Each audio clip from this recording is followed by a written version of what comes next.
how much should you borrow or loan for your home?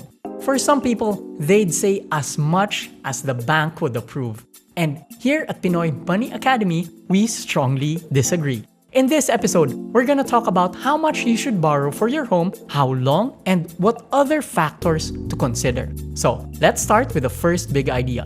Number 1, the monthly amortization should not be more than 30% of your total household income. Let's say you're taking home 80,000 pesos a month. This means that the maximum monthly amortization you should take on is 30% or 24,000 pesos a month. Why? The answer is cash flow flexibility. Buying a home can be one of the most exciting things a person can do. It gives them a sense of security and peace of mind and accomplishment, but it would be a good reminder that the home is just one part of our expenses to survive and thrive in the game of life.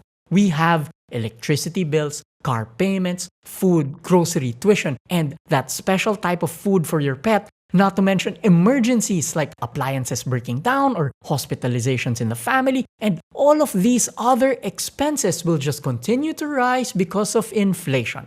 Oh, and let's not forget, we need to be saving up for college tuition, retirement, and the emergency fund, and that business you've always wanted to start, and that dream vacation you promised long ago to your spouse that you'd be taking.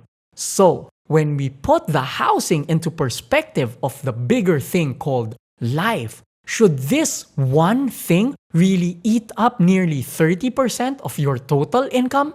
Some people say yes, some people say no. But most actually never think about it in this perspective. We've got so many things to pay for and want to spend our money on. And that's why the maximum monthly payments should be not more than 30% of your combined take-home salary, because your home is not your life. If more than 30% of your cash flow goes towards your home, chances are you will have a very tough life because you won't have the cash flow to be flexible with all the other demands of life.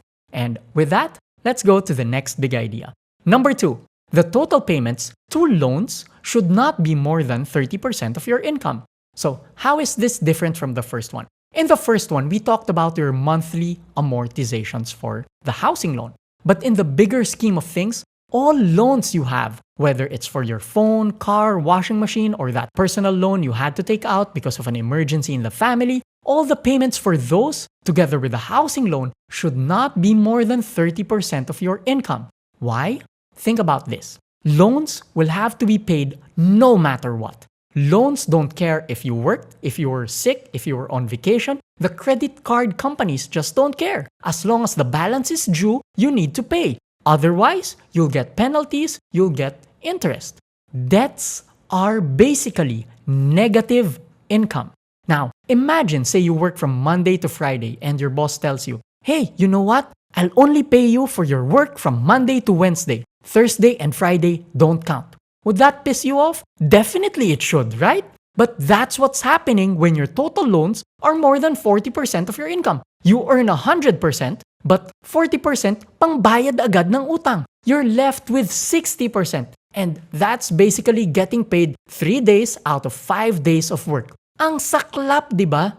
And if you're someone in a situation like this, there's a higher chance of burnout or feeling like you're stuck, feeling like you're in a rat race. And there's no hope for ever getting out. It's so hard to move and to progress. And all that is because of borrowing too much. That's why the total combined loans, the recommendation is not more than 30% of the total take-home pay. Now, I know this idea is tough to hear, especially if you're someone already in this situation. So let's go to the next big idea. Regardless of what your financial situation is today, number 3, you can always improve your financial situation. I believe that this episode will be hard to watch by 2 kinds of people. First, those who have yet to buy a home, so you now realize how much you can afford to borrow. And to most, the feeling can be sad when you realize that the house you really want is still out of reach. The second kind of people will be those who already have their housing loans and now realize that, damn, they made a mistake. that they might have overcommitted their monthly cash flow just for the home. So, if you belong to any of these two groups, what should you do? Here are 3 ideas. Number 1, focus on growing your income. The bigger your income, the stronger your financial situation will be. Let's say you're earning 80K but 40K of it goes to loan payments. Well, if you can grow your income to 135K a month, then 40K going to loan payments shouldn't be so bad anymore. Now, at the end of this episode, we've included resources and our program on how you can increase your income. So check that out later. But for now, here's idea number 2. Pay off existing loans first before taking on a new one. Let's say you really want to buy this house and you're super sold on it already, but it would mean that the total loans would go beyond 30% of your income. And since you're still paying for other loans on the credit card and the car, well, let me tell you that don't worry, you're gonna find another good home that you'll want to live in. I know you're excited, but we live in an amazing world filled with opportunity. The home you want to buy right now, something like that will come again in the future. In the meantime, pay off your existing loans first so that you'll be in a better position for home ownership. And home ownership won't be a financial burden for you. So, with that, with the ideas we presented here, the last thing I would want to happen to any family is, yes, you live in a nice house, but the family relationship is strained or you can't go to sleep at night because of the overwhelming financial stress and the pressure to pay the bills. Remember, the place you live in is not your life. And that's it for our episode on how much should you borrow or loan for your home. Hey there, J3 here, and would you like to increase your income?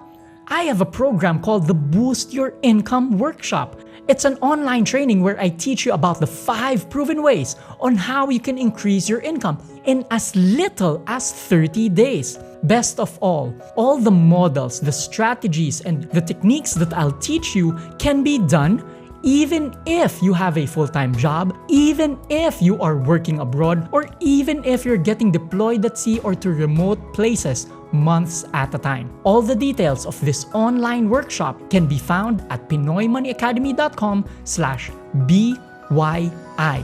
That's BYI for Boost Your Income. So, if you want to increase your income, I can help you do that when you go to PinoyMoneyAcademy.com/BYI.